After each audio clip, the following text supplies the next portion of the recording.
প্রধান উপদেষ্টা প্রফেসর মোহাম্মদ জুলাই বিপ্লবের বর্ষপূর্তি উপলক্ষে রাজধানীতে জাতিসংঘ মানবাধিকার মিশনের আয়োজিত অনুষ্ঠানে যোগ দেন প্রধান উপদেষ্টা ডক্টর মোহাম্মদ ইউনূস।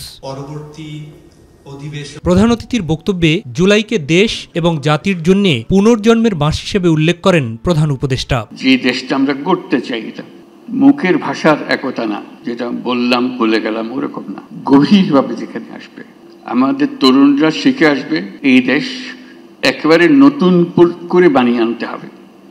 এটা উপরই প্রলেপ দেওয়ার পরিবর্তন না, গভীরতম ভাবে পরিবর্তন। জুলাইয়ের শিক্ষা যেন কোনোভাবেই মেলান না হয় তারও তাগিদ দেন সরকার প্রধান। জুলাইয়ের শিক্ষা এখনো আমাদের কাছে তাজা আছে।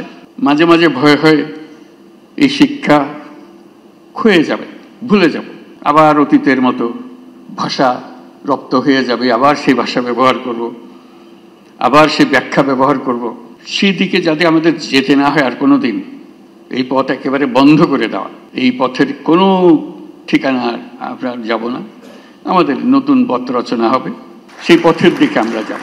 শুধু উপরে প্রলেপ দিয়ে নয়, দেশ গড়তে গভীর থেকে পরিবর্তন আনার কথাও বলেন এই Nobel laureate. The Universal Declaration of Human Rights emerged as a moral compass for our world, and its principles have been embedded in our own constitution, Bangladesh's constitution. Yet, over the past 16 years, these rights were repeatedly denied to our citizens. লিখিত বক্তব্যে মানবাধিকার লঙ্ঘনকারীদের আইনের আওতায় আনতে কাজ করার কথাও জানান সরকার প্রধান। The people of Bangladesh reclaim their rights. রাজনৈতিক ব্যবস্থা গঠনের লক্ষ্যে জাতীয় ঐক্যমত গড়ে তোলার চেষ্টা হচ্ছে বলে উল্লেখ করেন প্রধান উপদেষ্টা ডক্টর মোহাম্মদ ইউনূস। আল্লাহ হাফেজ। মাহবুব সৈকত, মাই টিভি, ঢাকা।